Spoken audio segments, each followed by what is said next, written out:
Early Monday morning, March 20th, 1905, shortly after work began at R.B. Grover's shoe factory in Brockton, Massachusetts, a powerful explosion tore through the building, claiming the lives of many workers and injuring 3 times more. It would be one of the most powerful explosion disasters in the history of the state of Massachusetts, second only to the Pemberton Mill collapse, which occurred 45 years earlier in Lawrence. During the early 1900s, Brockton, Massachusetts was well known for making some of the highest quality shoes in the world. While not the largest shoemaker in town, R.B. Grover's Shoe Company was still a force in the industry. They manufactured the very popular Emerson shoe, which became so popular, in fact, that the Grover Shoe Factory had to add an additional floor to its factory to keep up with demand. In 1903, after the addition, a new boiler was also added to more effectively distribute hot water to the radiators throughout the factory to keep workers warm and comfortable during the cold months. The day prior to the disaster, as part of a routine maintenance procedure, the new boiler had to be shut down so it could be flushed out. As a backup, the old boiler, built in 1891, was fired up for the first time since before the winter. At around 7:25 a.m. on Monday, March 20th, the factory's engineer, David Rockwell, a licensed first-class engineer, came into work to find the old boiler functioning properly. It had been heated up slowly beginning the day before to reduce stress on the older machine. He checked the boiler's fire to ensure the building would be nicely heated by the time the workers arrived. After this task, he indulged a moment of relaxation on a chair with his hands clasped behind his head. The old boiler was considered a low-pressure boiler and could only handle about 90 pounds of steam pressure compared to the newer boiler's ability to handle 125 pounds. In any case, the old boiler appeared to be holding up. It remained at around 80 psi, comfortably below the safe pressure limit, and had sufficient water in the system. There was no apparent trouble.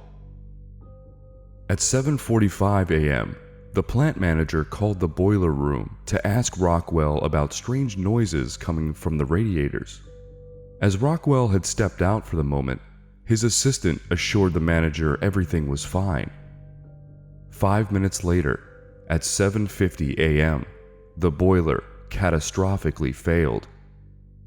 The ensuing explosion sent the 17-foot by 6-foot steel boiler rocketing into the air. It burst with such force that the boiler tore through the wall of the boiler house and flew northward over 150 feet. It smashed into a house, which happened to be David Rockwell's residence. The boiler ripped through the roof of the 2-story home over the kitchen and knocked over a tree when it exited through the other side. It finally came to a rest when it struck the side of another home and knocked it 3 feet off its foundation.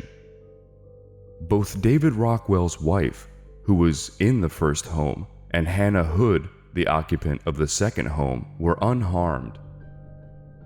The explosion of the boiler caused significant damage to the wall connecting the boiler house to the main building and caused the floors above the boiler house to collapse. Additionally, it knocked over an adjacent water tower, which fell onto the building, causing further structural damage. Workers in the collapsed area of the building became pinned under the extreme weight of the beams and industrial machinery. As dire as the situation was, it was becoming worse by the moment. In the blast, fiery coals and red-hot bricks from beneath the boiler were launched in every direction, raining down on the factory and a nearby shed containing barrels of gasoline and an extremely flammable substance called naphtha. The rickety wooden shed quickly caught fire. Within 15 minutes of the initial blast, a second explosion occurred. This one, however, hurled hundreds of gallons of flaming naphtha onto the building. The fire, fed by broken gas lines inside the factory, quickly engulfed the building. The inferno spread quickly over the rubble, in large part due to the wooden floors which were freshly treated with linseed oil the night before to keep dust down. To make matters worse, the sprinkler system had been completely disabled when the water tower was knocked over. The building's many large windows, which provided abundant natural light for the workers inside, all shattered in the collapse. The wind that blew through them created a chimney effect, which exacerbated the spreading of the fire. It allowed the fire to intensify to the point it was able to melt iron, including the pipes and radiators within the plant. As the fire spread, the need to get the trapped workers out became increasingly critical. As neighbors left their homes to investigate the source of the commotion, workers trapped in the flaming wreckage could be heard screaming from half a mile away. Several people were rescued from the plant by bystanders, but the fire quickly became too intense to continue. The firefighters who made it on scene had to focus their efforts on extinguishing the out-of-control fire before rescue efforts could be escalated. The flames had already begun spreading to neighboring buildings, including a hardware store and a rooming house.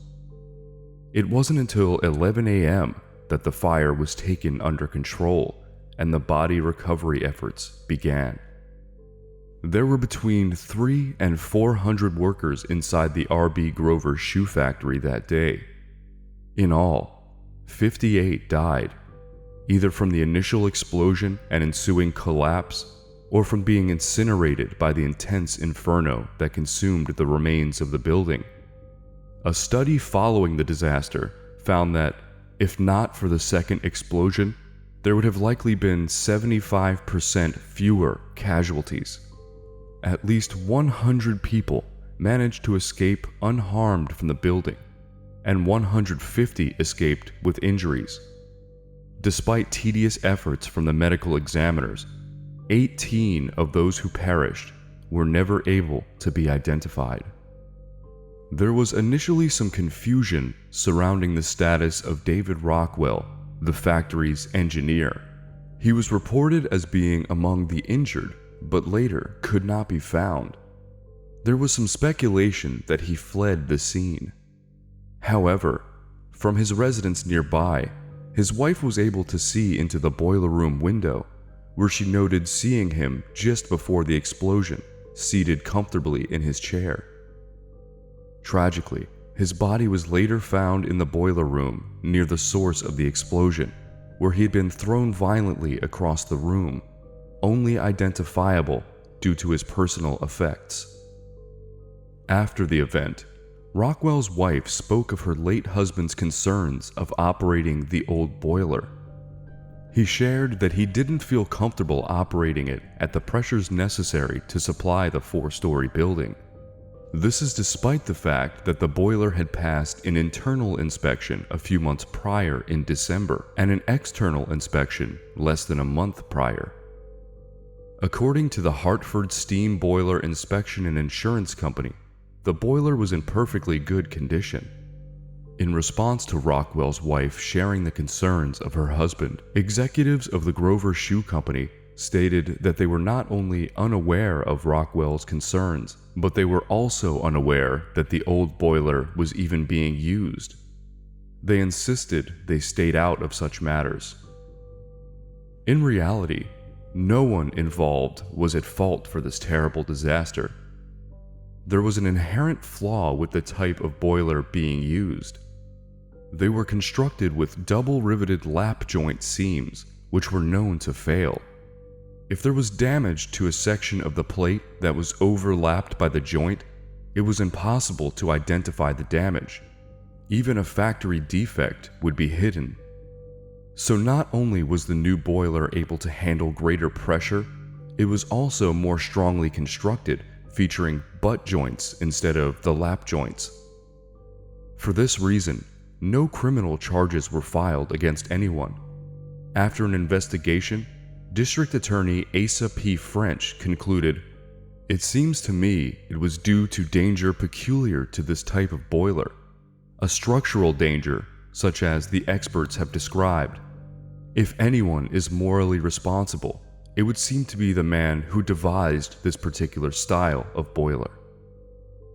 Also discovered in the investigation was the fact that the lap joint type of boiler was no longer built by the manufacturer due to their unsafe nature.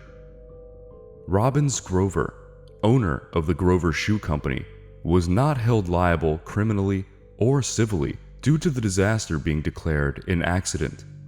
However, the company went bankrupt due to suffering nearly $250,000 in damages and only being insured for $135,000.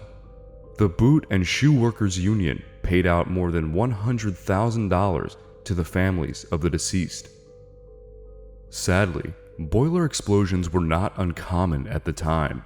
In fact, as a direct result of the relatively high rate of occurrence, the American Society of Mechanical Engineers, or ASME, had been formed 25 years prior.